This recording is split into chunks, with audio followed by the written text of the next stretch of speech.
BBC Sounds. Music, radio, podcasts. Hello, and thank you for listening to the Farming Today podcast.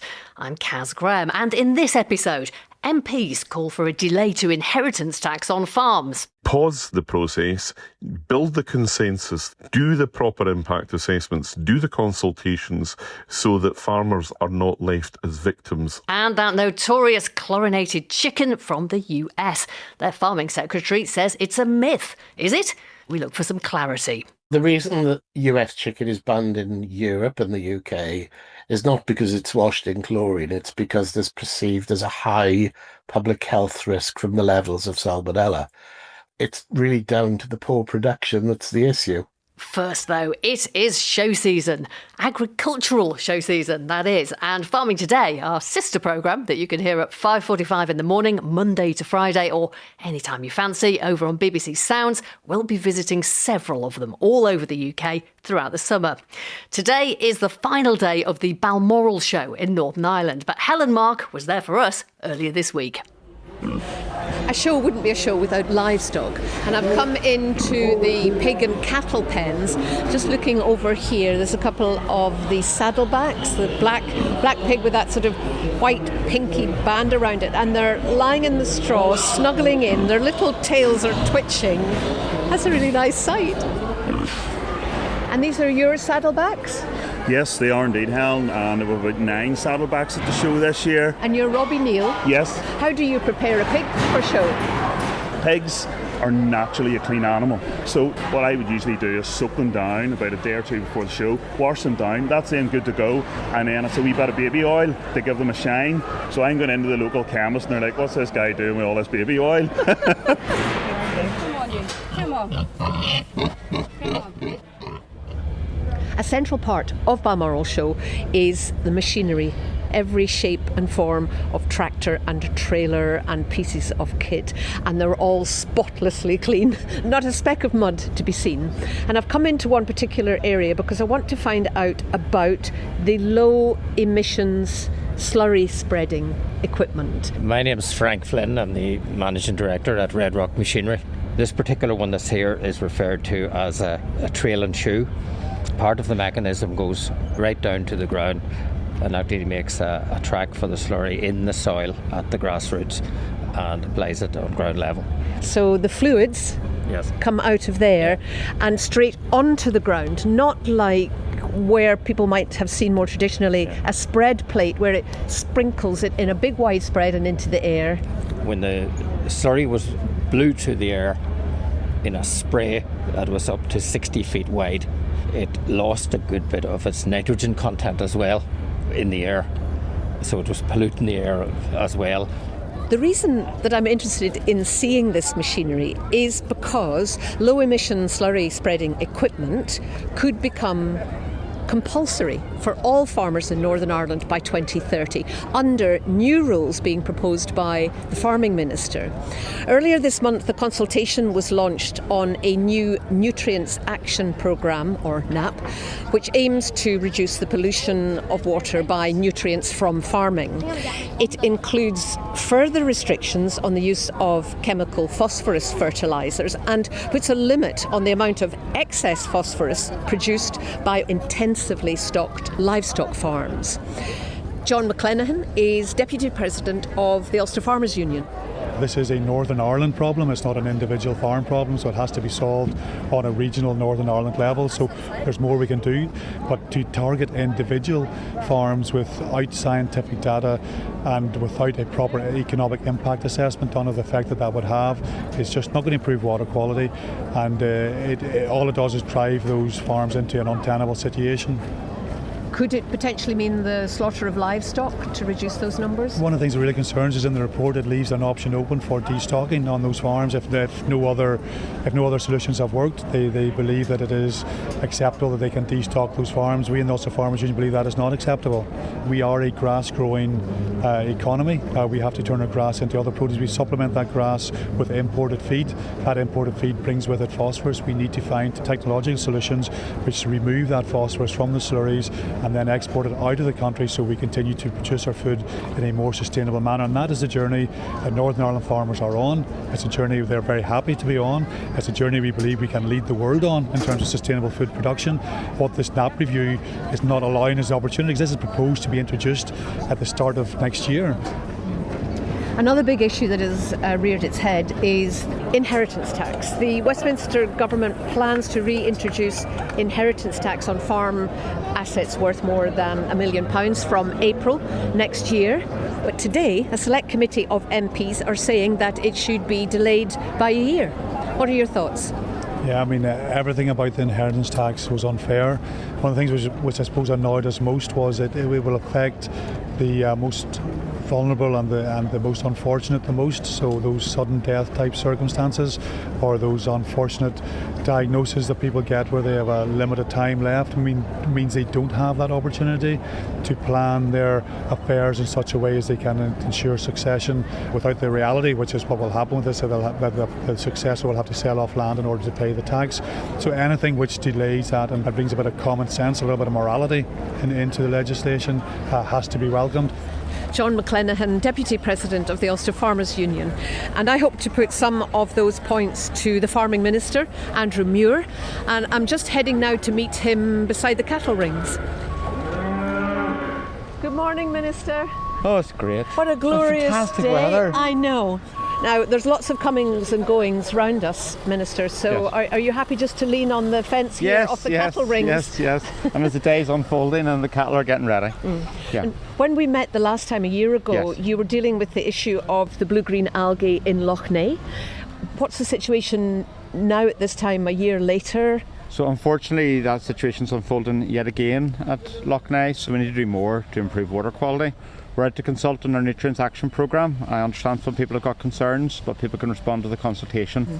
And you are suggesting, as part of NAP, proposals to limit excess phosphorus from intensive farms. Do you expect numbers of cattle to be lessened on those farms as part of this process? So there's a number of tools in the box to be able to deal with these issues, and that's probably the last one. So there's other ones we can use, such as, for example, restricting use of chemical fertiliser with phosphorus, and that's one of the proposals within the NAP. And if you're on a farm and you're spreading that, I want to save farmers money because they don't need to do it, and also that can save the environment. And there's lots of other examples where you can actually do that before you need to get to the issue in terms of livestock reduction. Now, one of the talking points, of course, is the UK-US trade tariff agreement. Yes. Now, what do you think that will mean for Northern Ireland farmers? There's been a lot to talk about, fears of loss of markets. My concern is that we could have farmers undercut by cheap imports from the US or elsewhere. So I've raised these concerns with the UK government, and I continue to do that because as part of the deal that's been announced, they said they're going to look at future agricultural access, and I just want to make sure that we safeguard our farmers here in Northern Ireland. Because a large percentage of beef production here goes across into the British market, as it were, Yes. and that would be a huge loss to farming in Northern Ireland. Yeah, and there's a real concern around that. And there's another issue that next week there's a summit, the UK-EU summit, in terms of that reset. I've done a lot of work in the background so we can have common standards across the UK and the EU around food, animals and plants, and that would allow us to sweep away a lot of the challenges we've had in the last number of years. And finally, inheritance tax. It was a huge shock for farming families here in Northern Ireland. When you go to Westminster Government, what are you putting forward there? Yes, well, I'm making it very clear that because Northern Ireland's made up largely of family farms, it'll have a disproportionate and detrimental impact in Northern Ireland, and I've been making that case time and time again, and I'm asking them to reconsider this decision. It's very, very frustrating. It's actually tremendously disappointing, the lack of proper engagement, and it really does feel sometimes talk to the hand, the face ain't listening. The UK government needs to have a bit more empathy and a bit more engagement and finding ways to be able to do policy interventions which bring people with them. And this has caused real anger, yes, but also real anxiety. I speak to older farmers and they're in tears around this. They're really worried about the future. So I really would wish the UK government rethinks their approach in this. Northern Ireland's Minister of Agriculture, Environment and Rural Affairs, Andrew Muir, there with Helen Mark at the Balmoral Show. Well, as Helen mentioned, this week MPs have written to the government calling for a year's delay to the inheritance tax changes on farms. As we've reported many times, from April next year, inherited farms and other agricultural assets worth more than £1 million will be liable to inheritance tax at 20%. That's half the usual rate. The government says that a farming couple could pass on around £3 million tax-free. The number of farms affected by this is disputed, and farming groups fear the plans risk the breakup of family farms and will disproportionately affect elderly farmers without time to plan. Alistair Carmichael, Liberal Democrat MP and chair of the Environment, Food and Rural Affairs Committee, told me the plans should be paused. Look, we are persuaded that there is a need to reform inheritance tax, but it is as clear as day that the way in which the government is going to do it will bring lots of unintended consequences for farmers and for farming. And if you are going to put farmers in a place where they have to sell the land in order to pay their tax bill, then ultimately that is going to be bad for food production and for the government's stated aims of wanting to get to a place of food security. So what we're saying is pause the process, build the consensus that we know exists about closing the loophole that is clearly there, whereby the super rich are using land to shelter their wealth, and find a way of doing this. Do the proper impact assessments, do the consultations, so that farmers are not left as victims of the wider move, which people generally support. Tom Bradshaw, the NFU president, doesn't think that pausing it is the way forward. He says that the policy is still fundamentally unfit, destructive, badly constructed, and has to be changed. Isn't pausing it for a year just delaying the inevitable? If all we were doing was to pause it, then yes, I think that would be a good point. But actually, this is a pause with a purpose. It is a pause for the necessary impact assessment, the necessary consultation to be done, and then with the view ultimately to coming back with something that is different. Quite honestly, given the time that is available now, I don't think you're ever going to change this without a pause of some sort. I don't mean this to be a disrespectful question, but how much notice does the government actually take of the EFRA committee? Any government has to be prepared to listen, and the weakness in this whole debate so far has been the blunt refusal of Treasury ministers, as distinct from DEFRA, Treasury ministers to listen to the farming unions, to listen to opposition politicians, and that's why it's significant that actually we have got Labour MPs on the back benches now coming forward and saying we need to find a different way of doing this. The proposals at the moment are bad tax policy. The noise around the proposals, however, are excluding everything else from the political debate, and the department is simply not able to articulate this wider vision that they need to have for the future of farming at the moment. So pause this, do it properly, find a way of bringing the consensus that, tackles the genuine mischief, and in the meantime, the impressive list of options and consultations and reports and the rest of it that have been announced already. Let's hear a bit of the vision and the strategy behind that, so that DEFRA's standing amongst the farming community can be restored again, because frankly it has taken a massive hit in recent months, and that's good for nobody either. But you just said there's been a blunt refusal from the Treasury to look at this, and no indication whatsoever from government that they're likely to make any change. I mean, don't farmers just need to get on and accept it?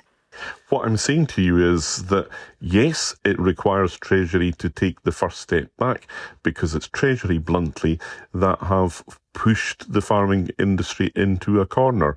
But if they are prepared to take that step back, encouraged by people on their own side of the House of Commons, then it is possible that we could effect a better way of doing this here. That's Alistair Carmichael, chair of the EFRA committee. In a statement, a government spokesperson said, "Our reforms to agricultural and business property relief are vital to fix the public services we all rely on.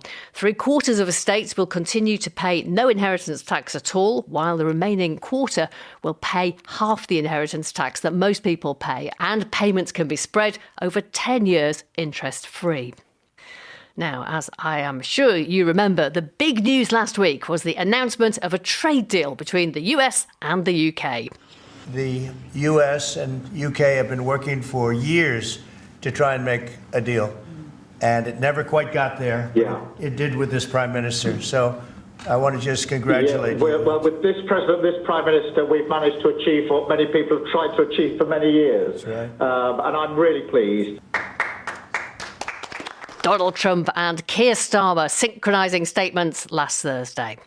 Well, underlining the importance the US is attaching to this farming deal, the first member of Donald Trump's cabinet to visit the UK is Brooke Rollins, his agriculture secretary. President Trump said the deal will dramatically increase access to UK markets for American farmers, involving, he said, billions of dollars, and singling out ethanol, where the UK tariff on American imports will be removed, and beef, where a reciprocal agreement has been made. But the UK ban on American hormone-treated beef and chlorine-washed chicken continues. The National Farmers Union welcomed the government maintaining standards, but said that 2 agricultural sectors have been singled out to shoulder the heavy burden of the removal of tariffs for other industries in the economy.